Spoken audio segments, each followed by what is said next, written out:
और ज्यादा जानकारी के लिए बात करेंगे संवाददाता आनंद सिंह से। आनंद, तो जिस तरह से हम इस सीट की बात कर रहे हैं और अनुराग ठाकुर पिछले 4 बार से यहाँ पर सांसद रहे हैं, आने वाले दिनों में क्या कुछ रहेगा, क्या उम्मीदें लग रही हैं, इसके साथ साथ क्या तैयारी कल के चुनाव को लेकर?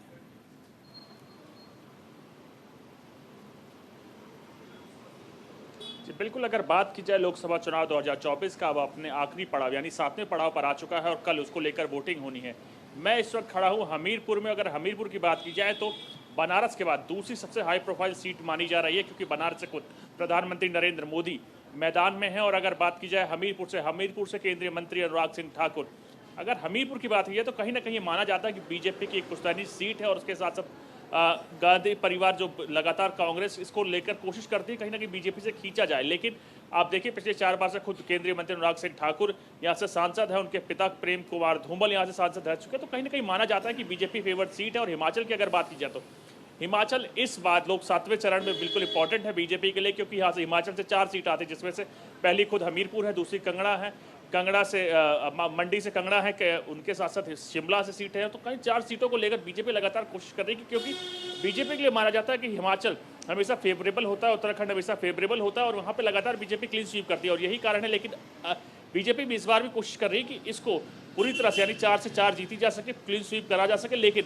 जो हिमाचल में माना जा रहा है कि हिमाचल में टक्कर मंडी लोकसभा सीट में है, जहाँ से खुद कंगना रणौत के अभिनेत्री हैं, उनको बीजेपी ने अपना उम्मीदवार बना है। और उनके साथ साथ जो सामने कांग्रेस के उम्मीदवार हैं विक्रमादित्य सिंह, स्वर्गीय वीरभद्र सिंह के बेटे हैं, प्रदेश अध्यक्ष प्रतिभा सिंह के पुत्र हैं और मंत्री हैं राज्य सरकार में। तो कहीं ना कहीं उनका हाई प्रोफाइल देखते हुए कहीं ना कहीं माना जा रहा है कि मंडी लोकसभा सीट वो सीट होगी जहां टक्कर दोनों बीजेपी और कांग्रेस के कैंडिडेट में आमने सामने होगी। लेकिन अगर हमीरपुर की बात की जाए तो हमीरपुर में माना जा रहा है कि पिछले कई बार से खुद केंद्रीय मंत्री अनुराग सिंह ठाकुर यहाँ से सांसद है, तो कहीं ना कहीं इस सीट को माना जाता है कि बीजेपी फेवर्ड है या कहीं बीजेपी की एक पारंपरिक सीटों में से एक है। तो जिसको लेकर कहीं ना कहीं माना जा रहा है कि अनुराग सिंह ठाकुर इस सीट पर हावी रहेंगे डन कंपेयर टू कांग्रेस के उम्मीदवार से। तो आने वाली सियासत आगे बताएगी 4 तारीख को किसका, जैसे कि आप खुद कह रहे थे कि भाग्य उदय होगा। लेकिन हिमाचल की अगर बात की तो हिमाचल को लेकर बीजेपी लगातार हर संभव कोशिश कर रही है कि चारों की चारों सीटें जीत सके।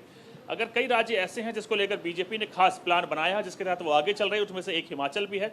यही कारण है कि हिमाचल की जब चारों सीटों को लेकर एक स्टार कैंपेनरों की एक बड़ी लिस्ट उतारी गई थी हिमाचल में, जिसमें खुद प्रधानमंत्री से लेकर योगी आदित्यनाथ, एचएम से लेकर अमित शाह से लेकर तमाम बड़े जेपी नड्डा खुद यहाँ से आते हैं। तो कल की अगर बात की जाए तो कल भी तमाम लोग रहेंगे। वोटिंग की अगर बात की जाए तो अनुराग सिंह ठाकुर 9 बजे के लगभग वोट डालेंगे, नड्डा जी 9 के आसपास डाले जाएंगे और 7 के आसपास एलओपी जयराम ठाकुर डालेंगे, सुखविंदर सिंह सुक्खू खुद 10 बजे के आसपास वोट बताया जा रहा है डालेंगे। तो तमाम चीज़ लेकर आगे सियासत बखूबी हो रही है और आगे 4 जून वो दिन होगा जहाँ बताएगा कि हिमाचल किसके साथ जाएगा और कहीं ना कहीं एक बार क्या बीजेपी फिर क्लीन स्वीप हिमाचल में कर पाएगी।